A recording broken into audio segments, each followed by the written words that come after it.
listening to The Burn. Gaming stuff, blazing fast.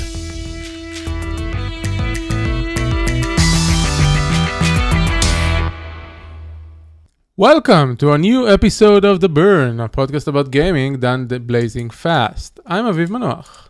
And I am Omer Kaplan. Hey, long time. Yes, indeed. We are back after a short break to bring you more gaming, which we did game, so we have stuff to talk about. Yeah, Yes. we're gonna bring it to you blazing fast, as always. Yes, indeed. How have you been over the last 3 weeks or so? So it was great. I just came back from a 2-day quick vacation because we don't get to take long vacations now at work. But it was awesome. We went to a cabin in the middle of the woods, and like woods in the US is like You were at a cabin in the woods. I was in a cabin in the woods, and it was the most. You literally drive and you get to like the world of Instagram where like everything is like super nice and high end, and it was like a huge. It's not like a small cabin. It's like imagine like a huge complex with like 7 bedrooms, and we had everything for ourselves. So we were 4 people, and everything is like super nicely designed, and with the whole like crazy Ohio weather. So we had like summer one day and then literally snow overnight and winter experience the next day. So I got to take like a hot tub when they're snowing outside, which is really nice. But yeah, no, all in all, it was great. This area has like low Wi-Fi, so I get to read a whole bunch of books, just hang out. So do some campfire, and yeah, it was awesome. It was great. How about you? How's life? How's things? Last week we had Independence Day holiday, so it was like Memorial Day was Wednesday, and then Independence Day was Thursday. I was, for the last 2 years, ever since I started working in Stream Element, I plan to take the half days for the holiday eve. I plan to take them the half day off, but I always end up working. So this is what happened this time as well. It's not that like I like I said, I plan to take the day off, but then I get in the morning and then people need things and I need to take care of things and overall I needed to work, so I worked. But then we had like a long weekend, 3.5 days. But what happened is that I did a lot of schoolwork. And I worked on my game, and I ended up like not doing any vacation-y stuff and basically burning myself out. So that was interesting. I had a holiday and I burned myself out doing holiday.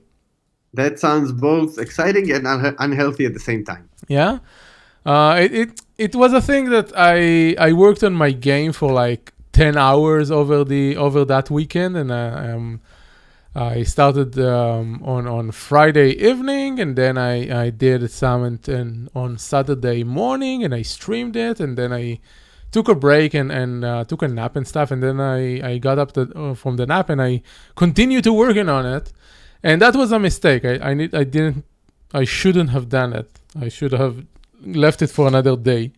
So now I learned. I learned that the most I should spend on like intense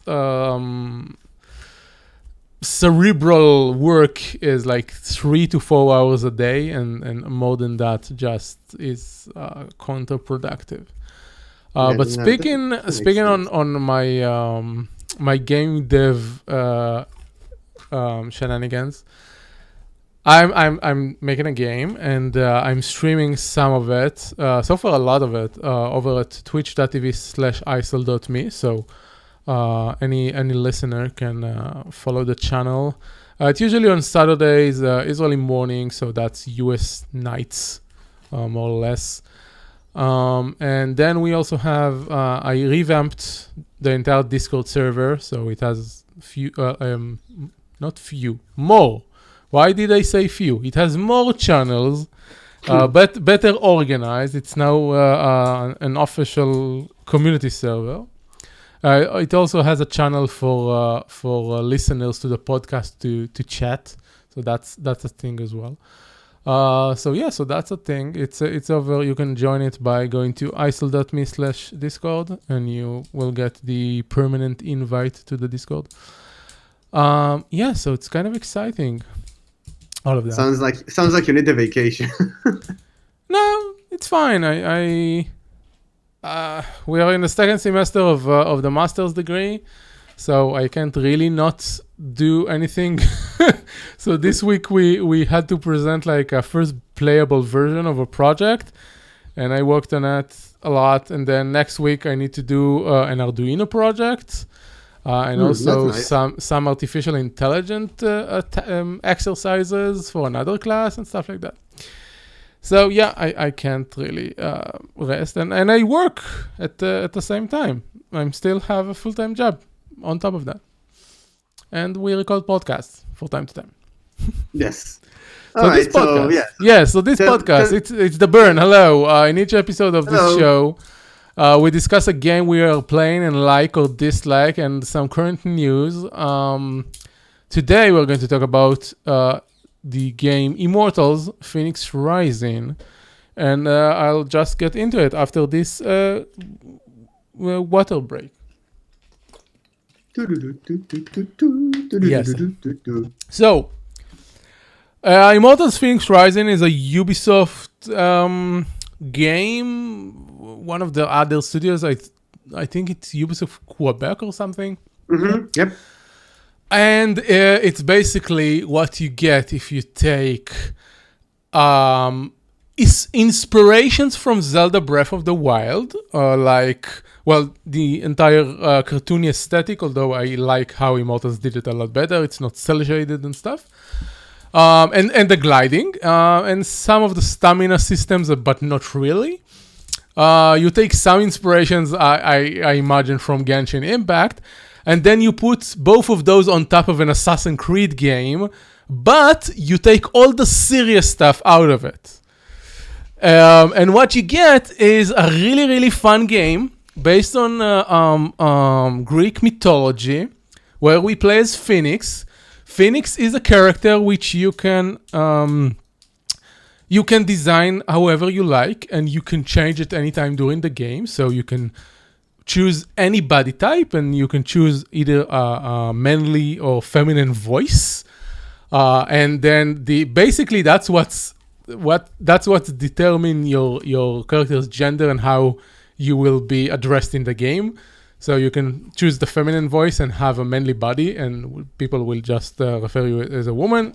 So that was a cool thing. And I'm jumping ahead, but this entire game is really queer, and that's amazing. Like Ubisoft did an entire 180 about everything they used to say. There are a ton of reference to gay relationship in Greek mythology, and people ogle Apollo all the time. And so there are a lot of those things. There are references to non-binary character and transgender character. So really good job with representation in this game. And funnily enough, they didn't get any like huge uproar or anything. No one cared. It went straight under the radar, and that's great. That's the best kind of representation. It's there. It's making the world a better place, and no one was angry. So that's amazing. And the entire game doesn't take itself too seriously. It's full of humor, and it's beautiful. You basically get it's an open world game, but it's not like the size of an Assassin's Creed. It's about 40 to 50 hours long, depending on the difficulty you take. And one of the things I love about it is that it doesn't have a quest log. Basically, the entire game is emergent. You explore the map and you find things. You can climb to high places like Assassin's Creed, but there are not like ton of those everywhere. There are basically 5. Every section of the map has a statue, and you climb to the top of the statue, and you do, and that's an ascendance. and then you reveal the map. And from that place, from every place, you can do a far sight, which let you mark the map for things you reveal, like chest location and puzzle locations and stuff like that, and vaults, which are, well, the parallel of shrines from Zelda Breath of the Wild, and all sorts of things. And then there are quests, but beside the main quest, which are marked on the map, you find quests along the way, randomly. And you can mark them or don't mark them, but there is never like a quest log where you keep all of the things. And it's great. It's give you such a sense of exploration and finding things. And one of the things you can find and add to your character are mounts. There are like, I don't know, there are over a dozen different type of mounts, and you find them over the world, and you need to approach the animal and tame it, and it's really nice. And everything is very simple and done with the same mechanics, and it's one of the most polished and tight games I've played in a while. It's not a very, I wouldn't say it's not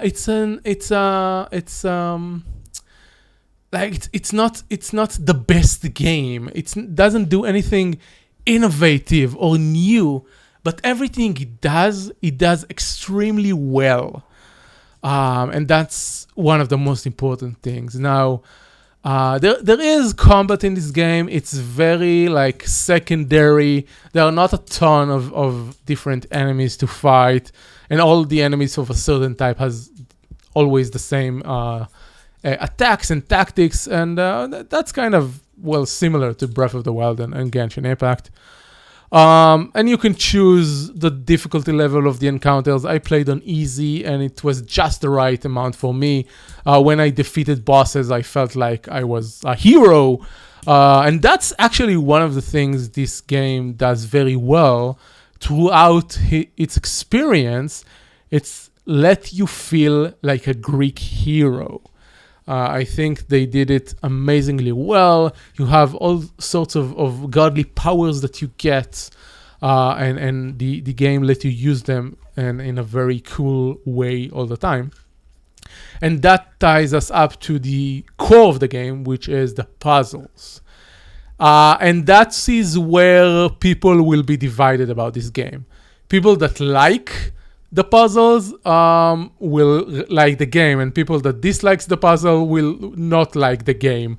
I had a few conversations of Twitter with people that complain that there are a lot of like platforming puzzles across the game, and there are a lot of those, and they don't like them, and I really like them. I think they are very well done, and there is a variety of puzzles. Like the overworld has specific type of puzzles. There is the lyre puzzle, lyre. There is the lyre puzzle. Lyre is a musical instrument. It's like a how do you say? What's the not violin? Violin is another thing. I don't remember. It's like harp. Harp? Thank you. Like a harp, but with only 4 strings. Okay. That's a lyre. And you find small lyres across the world, and you play them. And you need to listen to the music, and technically you can see which of the strings light up. And then you go back to the big lyre, and you play the same melody. And then you solve the puzzle like that. Those are the puzzles that I didn't actually do, because I can't like go over the map and remember things. Memory puzzles are not for me. So those puzzles, I opened the polygon guide and I just did them like they told me, and that was it. But every other puzzle, from time to time I needed help. There are some very, I don't know, I think smart puzzles. There were only very few locations where I felt frustrated that I couldn't do something, even if I understood what to do.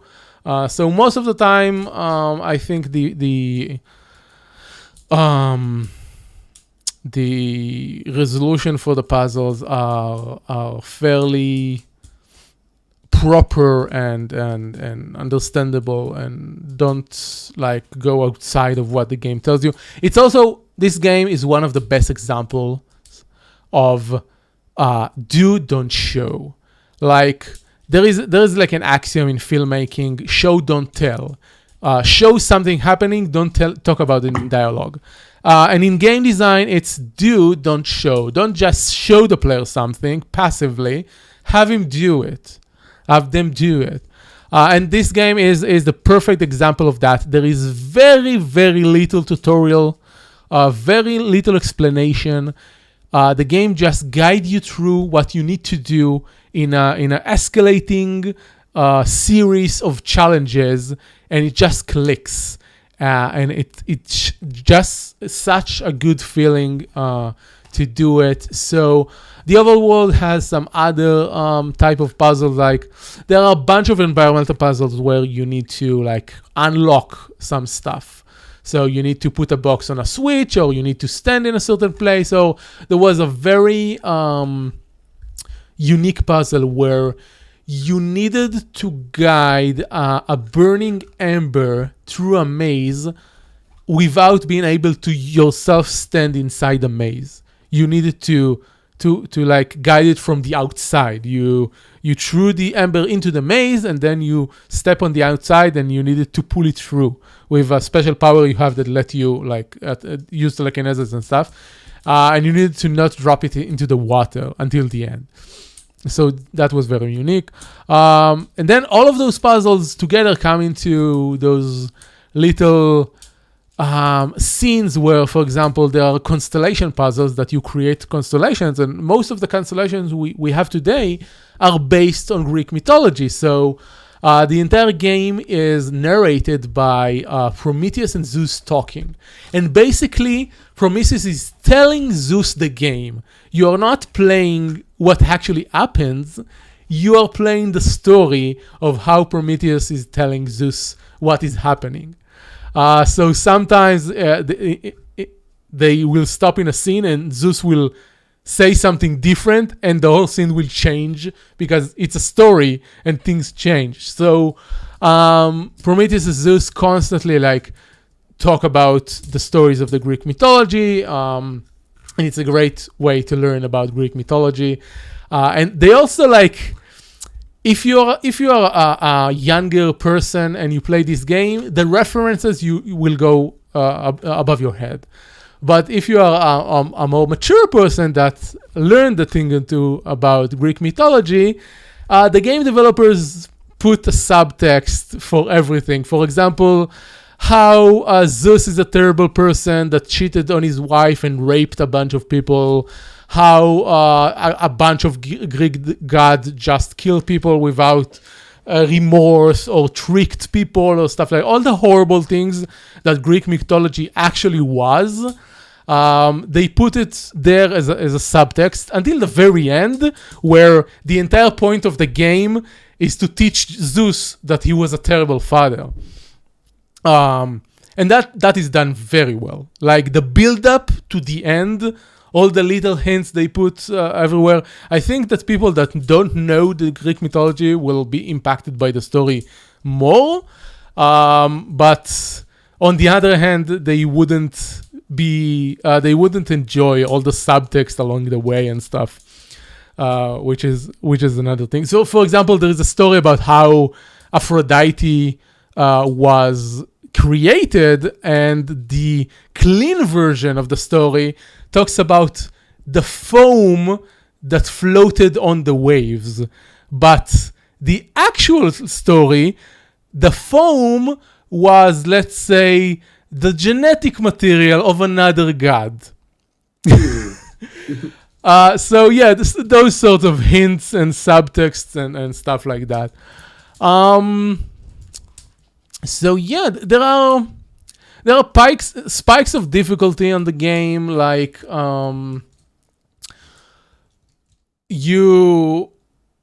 game is structured very strictly. There are 4 areas, technically 5, but the 5th area is like a smaller, more linear location. There are 4 areas very much similar to the 4 areas of Breath of the Wild. Each area has their own god you need to save, and their own mini-boss you need to fight, and you can do it in any order, and you can fight the mini-boss early. And if you do it early, they won't be annoying you throughout the rest of the exploration period. However, you may not be strong enough, or it will be a difficult fight. By the middle of the game, I just went and killed all the mini bosses in order to stop them from annoying me. But then, at least at like the first act of the game, going into the second, every time you save a god, the difficulty, the state of the world raises in level. So, and that level is represented by the color of the enemies. They started from blue, then red, and purple. So you start with all the enemies in the world being blue. And then when you free the first god, probably Aphrodite, some of the red and then blue. So everyone starts as red. And so after releasing Aphrodite, some of the enemies become blue. And then after killing the first mini boss and starting on the second quest, all of the enemies turn blue. And then progressing a bit, some of the enemies become purple, and then all the enemies become purple. And then beside the like normal enemies, there are overworld bosses. There are like 4 or 5 legendary lieutenants and then legendary enemies. Some of them are stupid. Like there are normal enemy minotaurs in the game, and there is like the famous legendary minotaur. But in Greek mythology, there was only one minotaur, the legendary one. There weren't any others. So that's weird. But for example, Cyclops, there are a bunch of them, which is fine. Cyclops are supposed to be a lot of them. There is Medusa as a boss, and there are a bunch of Gorgon, normal enemies Gorgon, which also fine. So stuff like that. There is like the RP Queen that you can kill. The whatever is named, the lion that fought Hercules. Sorry, Heracles. The game corrects you on the pronunciation. Zeus say Hercules, and Prometheus corrects him to Heracles, and he say that's the correct way to say it. So those are the kind of things you can find in the game. So yeah, I really like it. And as I said, it will rise or fall depending on how you like the puzzles. Because this game is 80% puzzles, and I enjoy them greatly. But probably not for everyone. Yeah, so this is what I like about the podcast. So I played about 3 hours of the game, and I played it right after I finished playing Assassin's Creed Odyssey. So I had my fair share of like Greek setting, but so I played it, and then the first thing I noticed is like what you said. It was kind of like they took everything that's annoying about like Breath of the Wild and cleaned it. So no breaking weapons. Thank you. Right. And you know, the stamina system was great, and the gliding was awesome. And then actually the fighting is really nice, so you can like knock enemies up into the air and then do like anime style, go anime on them. And so everything was great. And then so I played it, and another thing I liked is the customization. Like you said, it's you get a helmet, you like transmog it, you can get a sword. Right. One of the best things about the game is that you can just switch the looks of your game to anything you want. Yeah, and then like at any time. So they literally took, all the good stuff about an Assassin's Creed game, all the good stuff about Breath of the Wild, and combined it. And then I really like the game doesn't take itself like too seriously. So there's a place for your hardcore Assassin's Creed like lore and games, and like Fenyx is like it really like a breath of fresh air. So it was really nice. But then and the range combat is also nice. And then I got to the puzzles, and the first one I did, I was like, okay, well, this game, it has some puzzles, that's fine. But then I got like to the second puzzle, it was like harder one, And I was like, oh my god, do I have like to spend like the entire game? I just like want to anime fight people. Why do I have to like do puzzles all day? And So yeah, that's exactly it. This is not the anime fighting game. This is the puzzle game where there are some enemies to annoy you. I know, but the fighting the fighting is so good, and like everything, all the mechanisms are so good, and like the narrative and the story. And you don't even know, the fighting becomes so much better when you get all the godly powers. It's amazing. Yeah, so I have like 3 hours on it, but because I'm like dedicating myself to Valhalla right now. But I'm definitely gonna play it. It's like a super fun game. I'm gonna get over the puzzle hate at some point. It's just puzzles. It's like they're not like overly complicated. It's just like they just exist. So, they exist. Yes, they exist. Exactly. It's like it's not hard. Like you're not gonna spend like a lot of time on them, but it's like, to me, they just like get in the way of all the fun stuff. So it's like, okay, well, let me just rush through the puzzle so I can like do all the fun stuff I want. But no, the world is like super fun and colorful, and the art style is great. So it's definitely a game I'm gonna play. So yeah, no, that's pretty awesome. It's cool. It's a cool game. Yeah. I would like to say that it's great that Ubisoft went and did like an original IP, and I would like them to do more original ideas. And at the same time, I want them to take this game and make me an Egyptian one. I want just take the Assassin's Creed and like replicate it. I want this game in Egyptian mythology. Is my favorite mythology. The thing is, this game, as I said, is very good and make you feel like a Greek hero. And in Egyptian mythology, they don't really have heroes. So they will need to do something about that. But we'll see. We'll see. Very good game. Very good game. Highly recommended if you like puzzles. Let's do like 3 minutes of news. You put a lot of news, so... Okay, instead of news, I want to share with you something for my Valhalla play, because we don't get to talk about it, and I need your opinion. Okay. So I'm playing Valhalla. Super good game. After playing Odyssey, I really like some of the improvement they did there. Some combat system, not as many like sailing a boat, which is nice. I mean, it's just a moderate amount of sailing a boat. It's just the right amount. I thought you liked the selling of boats. No, it's nice, but now I saw the light. Now I saw like how a good amount of sailing look like. So it's nice. Rating is nice, but okay, I'm gonna tell you about the experience I had and tell me if you felt it too. Okay. At some point, I met one of the vendors that let you buy like exotic weapons, whatever, and then I bought a two-handed like long sword, and I felt like at some point I was playing like a Witcher game.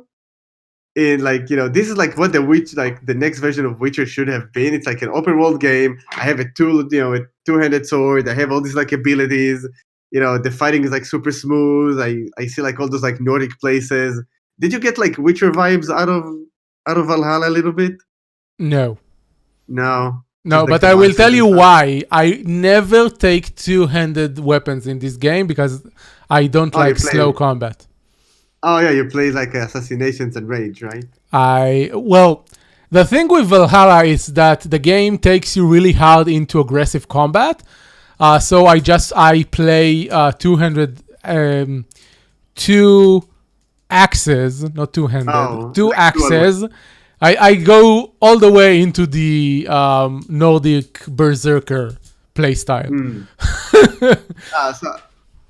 So I'm doing I will say some of the mythology is very Witcher-like, which to be expected, Slavic, Nordic, very close to one another. The troll curse zones, very Witcher-like. So some of it has connections, totally. Yeah, Witcher is a little bit more like gothic in experience, but like more like a little bit of more dark fantasy, but not a whole lot.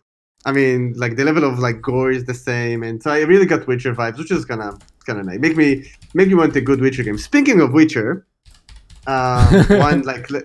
so I played. There was a huge Cyberpunk 2077 patch coming out, fixed a whole bunch of stuff, like tons of stuff, and I played it a little bit, and game is still okay.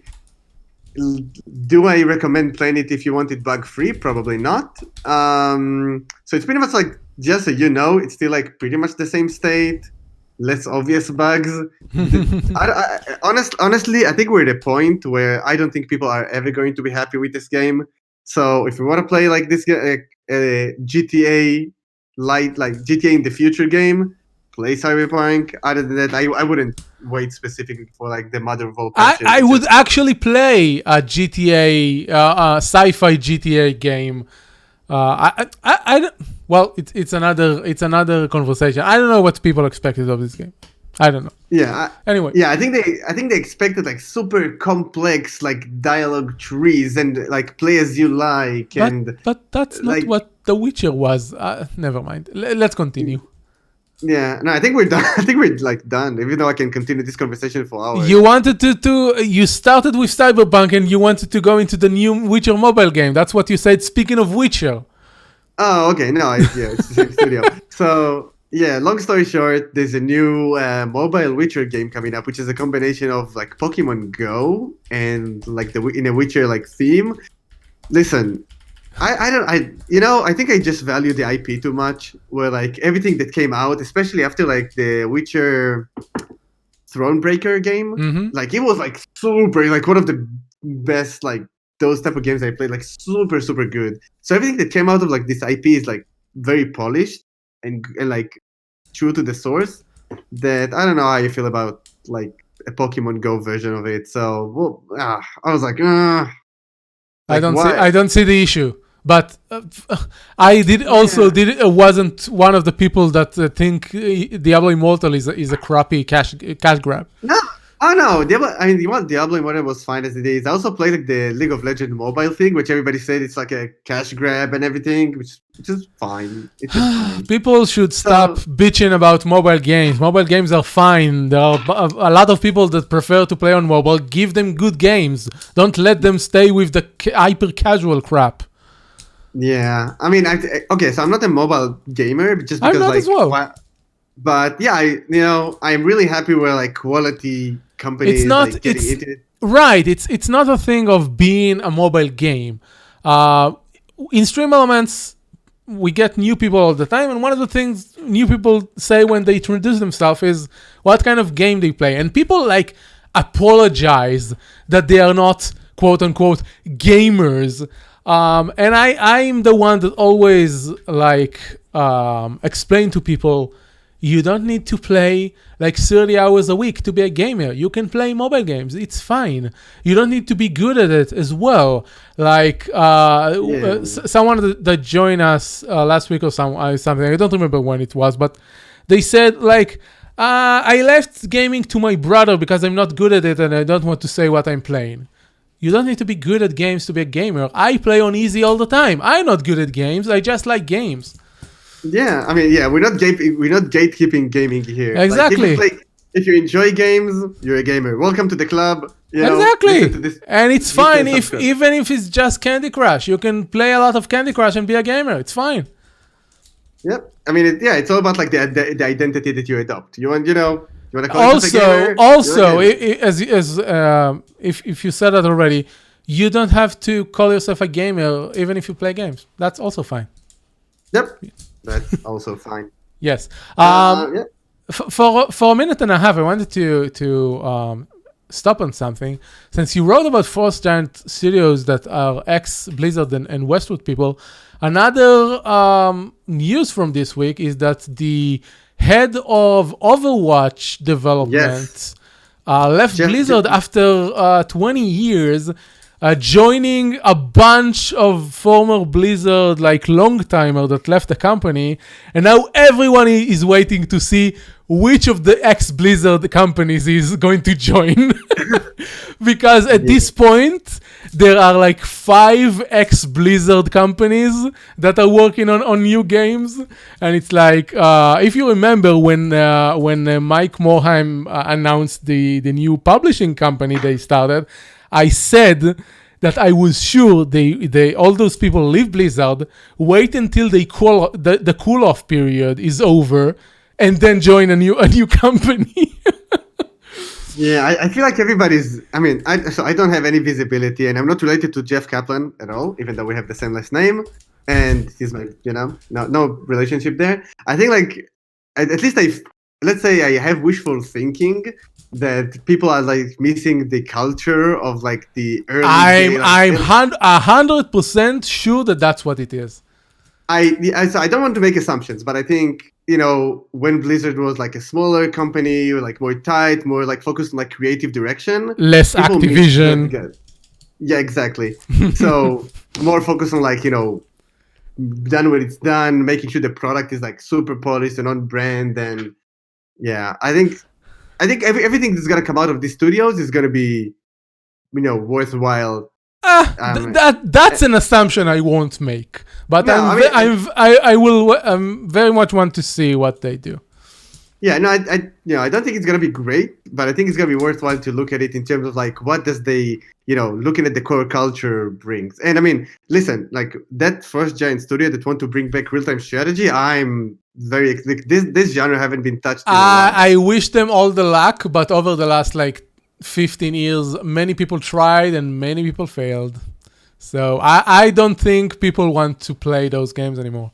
But also this week or last week, Age of Empires 4 was announced with a new trailer. So we'll see. Yeah. Okay. Let's wrap it up. Right. We gave 6 extra minutes because of the break. It's good. It's another 20% of an episode. Yes, exactly. It's like now with 20% more episode in it. Yes, but one time only. So this is all we have on the show today, and thank you everyone for listening. Thank you, Omer, for being with me. Thank you for hosting. Of course. You can find us online on Twitter. I'm at Icel and Omer is at Omer Kaplan, but he barely visits Twitter, so don't try. That's a thing. Yeah. Yes. Also find me on twitch.tv/isol.me. I'm there. Don't forget to subscribe to the podcast, comment, and leave your reviews on the preferred listening app. You can find all of them at theburn.live. And our opening theme was created by Andorko and vocals by Fishy Twitch, both on Twitter as well. Thank you, and we'll see you at the next episode.